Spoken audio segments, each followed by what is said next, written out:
Sharjah police ने एक motor चालक को गिरफ्तार किया। उस पर आरोप है कि वह महिला को कुचल कर मौके से फरार हो गया। हादसे में पीड़िता को गंभीर चोटें आईं। बताया जा रहा है कि दुर्घटना किंग फैजल स्ट्रीट पर हुई थी। सूचना मिलने के 48 घंटे के भीतर ही पुलिस ने गिरफ्तारी कर ली।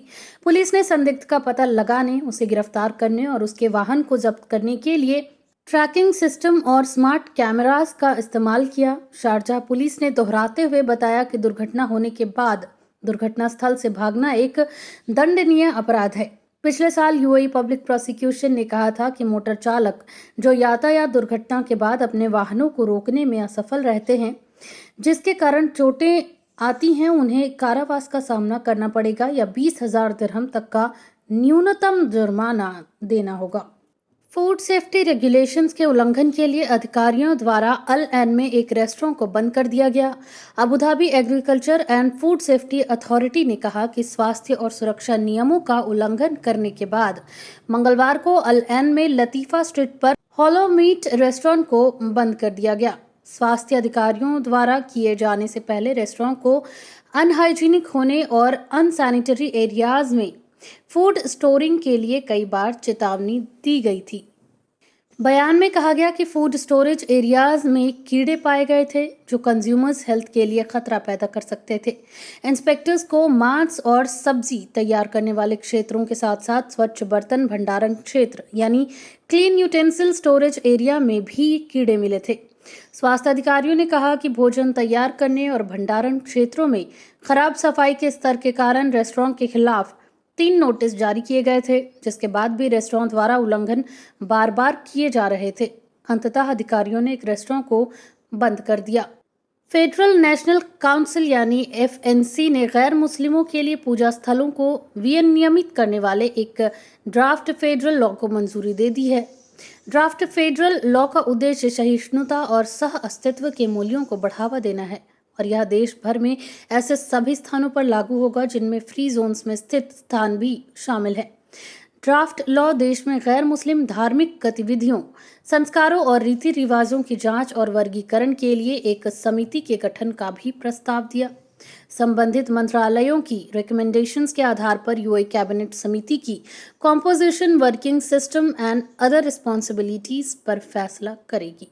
दुबई के एक अस्पताल ने एक ट्रायल में ड्रोन टेक्नोलॉजी का उपयोग कर मरीजों के घरों में सक्सेसफुली दवा पहुंचाई है, जिसे पूरे मिडिल ईस्ट में इस तरह का पहला ट्रायल कहा जा रहा है। फकीह यूनिवर्सिटी हॉस्पिटल ट्रायल के परीक्षण में एक ड्रोन डिलीवरी सर्विस ने रोगियों के घरों में तत्काल दवा पहुंचाई। इस सेवा का ट्रायल हॉस्पिटल के 10 किलोमीटर के दायरे में किया गया और दुबई सिलिकॉन ओएसिस के केंद्र में एक गेटेड समुदाय सेडेर विला में मरीजों के घरों में दवा पहुंचाई गई। परीक्षण 2021 में दुबई के क्राउन प्रिंस शेख हमदान द्वारा शुरू किए गए ड्रोन ट्रांसपोर्टेशन को सक्षम करने के लिए चल रहे दुबई के कार्यक्रम का हिस्सा है। सऊदी में अब डिजिटल इकामा की सेवा शुरू की गई, जिससे सभी प्रवासियों को आसानी हो। Saudi general directorate of passports यानी जवाजात ने घोषणा की कि प्रवासी कामगारों और डिपेंडेंट्स समेत सभी विदेशी कामगारों के लिए इकामा में सकारात्मक बदलाव लॉन्च किया गया है। दरअसल अब कर्मचारी अपने साथ अपने स्मार्टफोन में ही डिजिटल इकामा रख सकते हैं और जांच के दौरान प्रस्तुत कर सकते हैं, यानी कि अब कामगारों को अपने साथ इकामा की फिजिकल कॉपी रखने की जरूरत नहीं है। इससे कामगारों को इकामा के रिन्यूअल के बाद प्रिंट के लिए जवाजात ऑफिस जाने की भी जरूरत नहीं होगी। कामगार अपने स्मार्टफोन में ही डिजिटल इकामा की सुविधा उपलब्ध पाएंगे।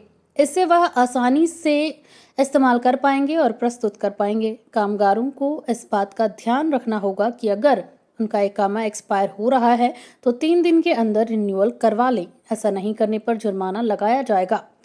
पहली दफा इस गलती पर 500 रियाल्स का जुर्माना लगाया जाएगा और गलती रिपीट होने पर 1000 रियाल्स का जुर्माना लगाया जाएगा।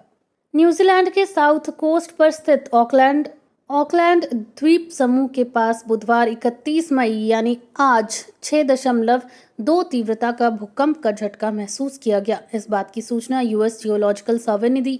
न्यूजीलैंड की जियोनेट मॉनिटरिंग एजेंसी के मुताबिक भूकंप का केंद्र पृथ्वी की सतह से 33 किलोमीटर नीचे था।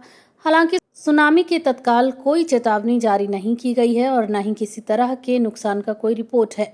भूकंप क्षेत्र के पास स्थित सबसे नजदीकी बड़े शहर इनवर कारगिल के नगर परिषद के एक अधिकारी ने कहा कि यहां भूकंप के झटके महसूस किए गए, जिसके महसूस किए जाने के बाद किसी भी तरह के बुनियादी ढांचे यानी इंफ्रास्ट्रक्चर को नुकसान का सामना नहीं करना पड़ा है। पाकिस्तान की जेल में बंद 290 अफगान कैदियों को जल्द ही रिहा किया जाएगा। इस बात का दावा पाकिस्तान में तालिबान द्वारा appointed consul general Syed Abdul जबर ने किया। इससे पहले पाकिस्तान में बंद 2600 अफगान कैदियों में से लगभग 2350 को रिहा कर दिया गया था, जो अफगान पहुंच चुके हैं। सैयद अब्दुल जबर ने कहा कि उम्मीद है कि अगले 2 महीनों में उन्हें रिहा कर दिया जाएगा और उनके लिए हमारे पास एक वकील है। इसके साथ ही उन्होंने बताया कि पिछले 1 महीने में 28,000 से अधिक देश के नागरिक ईरान और पाकिस्तान से लौटे हैं। टोलो न्यूज के अनुसार तालिबान की ओर से नियुक्त रिफ्यूजी एंड रिपैट्रिएशन डिपार्टमेंट के प्रवक्ता अब्दुल मुतालिब हक्कानी ने कहा कि अफगान कैदियों की समस्याओं से निपटने के लिए अटॉर्नी जनरल की अध्यक्षता में एक समिति बनाई गई। मुश्किलों में फंसी गो फर्स्ट एयरलाइन ने अपने पायलट्स को नौकरी छोड़ने से रोकने के लिए हर महीने 1 लाख रुपए एक्स्ट्रा सैलरी देने का ऑफर दिया है। इसके साथ ही फर्स्ट ऑफिसर्स और को पायलट्स को सैलरी के 50,000 रुपए बढ़ाने का ऐलान किया है। एयरलाइन ने इस एक्स्ट्रा सैलरी देने के ऑफर को रिटेंशन अलाउंस नाम दिया है, जिसे 1 जून से लागू किया जाएगा। गो फर्स्ट ने अपने एम्प्लॉयज को एक्स्ट्रा सैलरी देने का यह ऑफर ऐसे समय में दिया है जब 3 मई से उसकी सभी उड़ानें बंद है, जिसे आज एयरलाइन ने 30 मई से बढ़ाकर 4 जून तक कर दिया है। इसके साथ ही एयरलाइन दिवालिया कार्रवाई का भी सामना कर रही है। गो फर्स्ट एयरलाइन ने एक्स्ट्रा सैलरी देने का ऑफर उन पायलट्स को भी दिया है जिन्होंने हाल ही में इस्तीफा दिया है। कंपनी ने ऐसे एम्प्लॉयज को रिटेंशन अलाउंस के लिए 15 जून तक अपना इस्तीफा वापस लेने के लिए कहा है। एम्प्लॉयज को भेजे मेल में गो फर्स्ट एयरलाइन ने कहा कि वह जल्द लंबे समय से काम कर रहे एम्प्लॉयज के लिए लॉन्गेविटी बोनस लेकर आएगी। चेन्नई सुपर किंग्स ने आईपीएल 2023 के फाइनल में गुजरात टाइटंस को हराकर 5वीं बार खिताब जीता है। महेंद्र सिंह धोनी ने कप्तान के तौर पर सबसे ज्यादा बार आईपीएल ट्रॉफी जीतने के मामले में मुंबई इंडियंस के रोहित शर्मा की बराबरी कर ली। हालांकि टीम और धोनी के लिए यह अचीवमेंट कतई आसान नहीं रहा। सीएसके पिछले सीजन में 10 टीमों में 9वें नंबर पर थी। 14 लीग मैचों में उसे सिर्फ 4 में ही जीत मिली थी। क्या आपको पता है कि शारजाह में संगीत सार्वजनिक स्थानों में निषिद्ध है और ये निषिद्ध क्यों है? तो आपको बता दें कि ऐसा इसीलिए है क्योंकि यह इस्लामिक कल्चर और ट्रेडिशन के खिलाफ है और ये नॉइज पॉल्यूशन को भी बढ़ावा देता है। इसीलिए शारजाह में पब्लिक प्लेस जैसे पार्क, बीच और शॉपिंग मॉल में म्यूजिक नहीं बजता है, लेकिन होटल और प्राइवेट पार्टियों के अंदर म्यूजिक की इजाजत है।